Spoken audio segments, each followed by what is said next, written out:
Hello everybody and welcome back to the Xcess podcast here on YouTube. In this episode we're going to be discussing the 2014 Royal Rumble.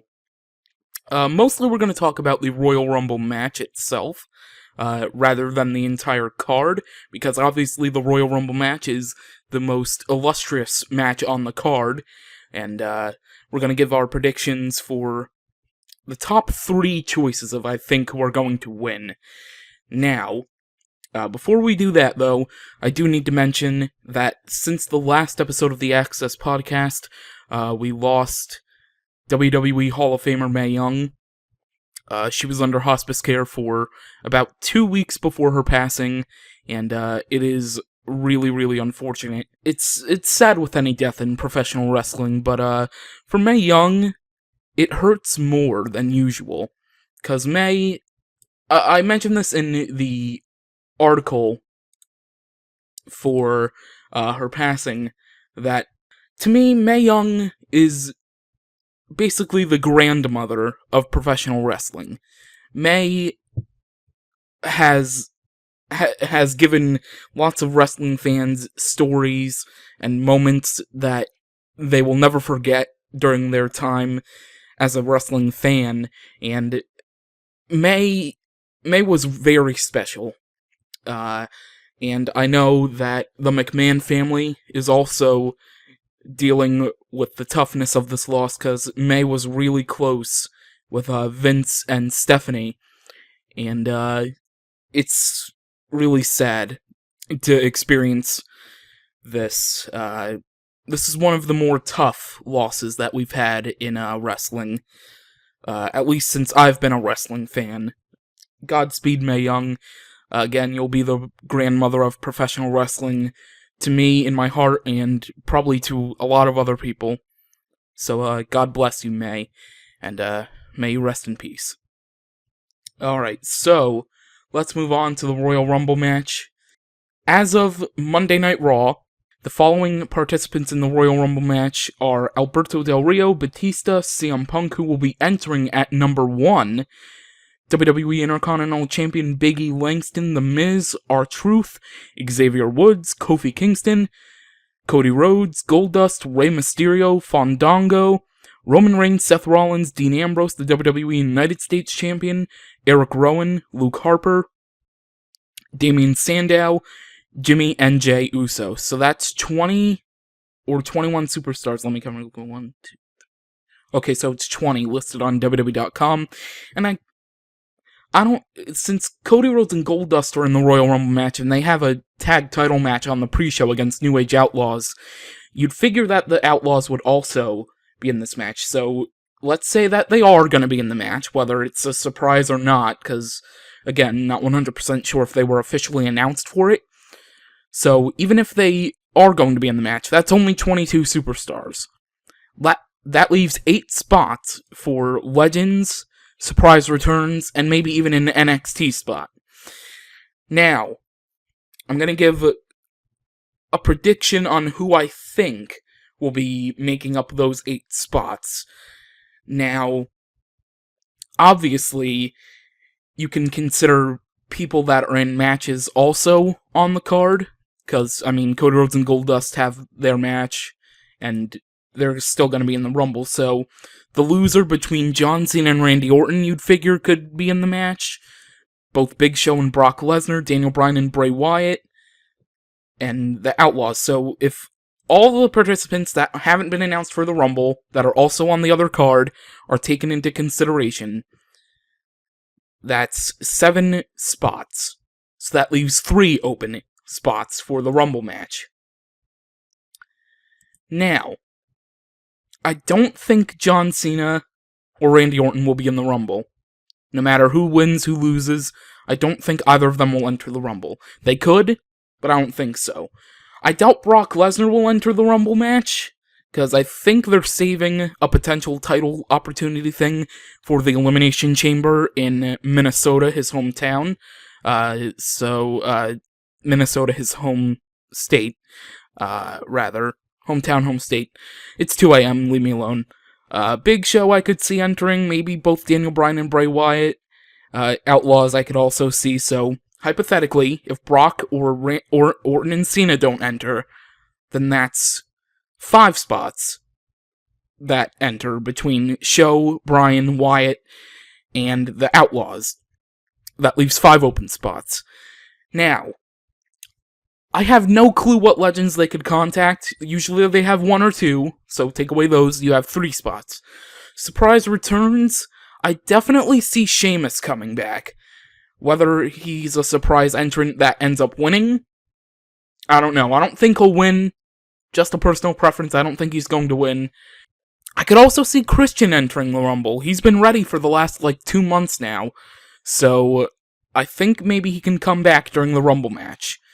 Counting in surprise returns, I wouldn't be shocked if The Undertaker was in the match.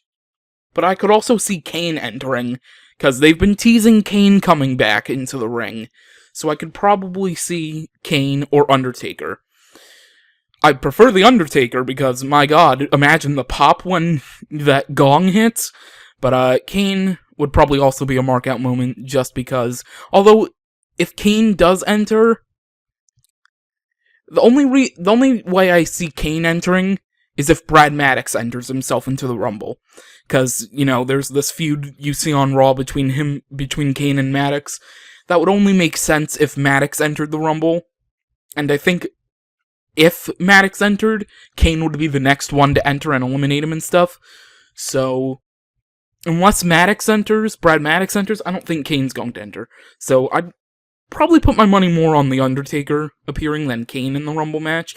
Although, Undertaker, there's tons of rumors that he's not ready, he's injured. I'm surprised there hasn't been articles that he's holding out for money like last year. And he's had, in the last 2 weeks alone, there's been articles on other websites that, his opponent's going to be Daniel Bryan, his opponent's going to be Bray Wyatt, his opponent's going to be Brock Lesnar, his opponent's going to be Kane. I don't understand.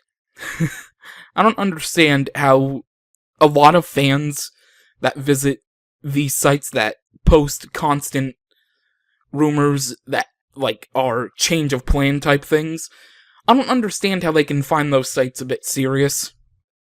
I mean, don't get me wrong, RingsideXcess.com used to be one of those sites, but in the last year, I've shied away from that type of stuff. And it's been a big improvement on my website as a whole, shying away from, oh, this is happening for sure, and then, 2 days later, oh no, this is the new plan. Stuff like that. I don't understand how fans can support that. I don't understand how they supported RingsideAccess.com when our site was like that. I don't get it. But whoever The Undertaker faces, I'm sure it's gonna be a good match. Undertaker always pulls out all the stops for WrestleMania, whether he's 100% or not. He could be 25% healthy and he'll still put on an amazing match at WrestleMania. But anyway, back to the Rumble match.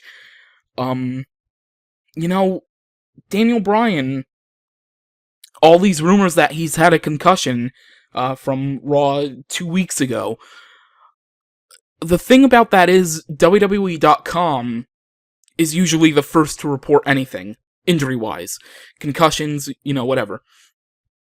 And it's so weird that WWE representatives are confirming to other websites that he did suffer a concussion, and that it's, quote-unquote, serious, but WWE.com did not say anything. And WWE.com was the first to report about Dolph Ziggler getting a concussion hours after it happened at a taping for Superstars. I don't get it.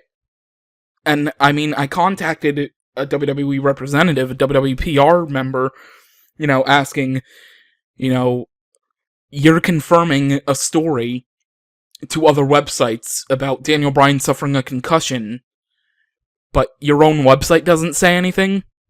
Why is that? Stuff like that. I never got a response. And it's maybe because I pushed the factor that you're confirming it without confirming it. You're confirming it to other websites without confirming it on your own site. And stuff like this.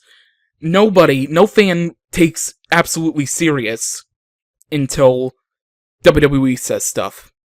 And it's just weird how fans easily believed Bryan suffered a concussion when other websites are saying they got confirmation from WWE, yet usually those same fans don't believe injuries until WWE reports it on .com. That's just crazy to me.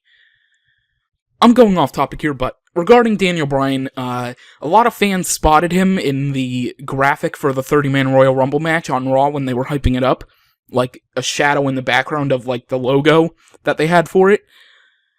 I think they're downplaying Daniel Bryan here. They don't want you to expect him to show up in the Rumble match because of all this concussion stuff. I have the sneaking suspicion that he's going to enter at number 30, and he's going to win. I mean, everybody's been pulling for Daniel Bryan backstage, on the internet, for him to headline WrestleMania. And there's all these ridiculous rumors that Vince doesn't like his size, stuff like that. And that everybody backstage all the higher-ups are against him. They don't think he can be the face of the company like John Cena. You know what? Daniel Bryan has something special in him that a lot of other superstars don't have. Especially John Cena. Daniel Bryan, no matter where in the world they are, always gets the crowd on their feet. Always gets them interacted with his promos, in his matches. Daniel Bryan is the face of WWE. Whether WWE would like to admit it or not, he's the face of the company. There's no denying that. No superstar gets reaction like Bryan. No superstar can get a crowd involved in their match better than Bryan. He's the face of the company. Plain and simple. But I got the sneaking suspicion he's entering at 30 and he's going to win. That's just me. A lot of other people probably will agree with that, but I think he's going to enter at number 30 and win it. And that would make him the third superstar in history to do it after John Cena and The Undertaker, an illustrious list for that. Or I could see him entering at 27. 27's the considered luckiest spot with 4 winners. Maybe Bryan can extend it to 5, who knows. But I think he's entering the Rumble no matter what WWE says, and he's going to win it. Other than Bryan, my choices for winning the Rumble would be CM Punk, who's entering at number 1. That would make him the third superstar to do that as well, following Shawn Michaels and Chris Benoit. I don't know. It's a bit tough to figure out what WWE's going to do with the Rumble. Usually the Rumble's predictable, but in the last couple years it hasn't been, which I love. WWE has changed a lot as far as predictability lately. Sometimes, they still slip up and you can see something from a mile away, but a lot lately, like in the last couple years, they started to get less predictable with match outcomes. Nobody expected Alberto Del Rio to win the Royal Rumble in 2011. Nobody expected Sheamus in 2012. Everybody expected Ryback in 2013, but Cena ended up winning. It's unpredictable, and I love that about pay-per-view. You can never know what happens most of the time. It's awesome. I don't know why I'm even still talking. It's 1 a.m., like 1:20 now, and I just figured I'd do this special access podcast now because I have the free time right now to do it. So I think I'm going to end this here. Oh, my third pick for the Royal Rumble. You know what? I'm going to go out on a limb here and say if Brock Lesnar does enter the Royal Rumble, which I don't think he will, but if Brock Lesnar enters the Royal Rumble, I think he'll win. So, those are my 3 predictions. Daniel Bryan, CM Punk, and then Brock Lesnar. I hope the Rumble pay-per-view is going to be good. It should be. The Royal Rumble match is always a highlight, no matter what. Can't wait to see the crazy spot Kofi does this year, and the crazy eliminations that occur. Anyways, that's going to do it for the Xcess podcast here on YouTube. Thank you all for listening. I've been James Rolls, and I will see you next time.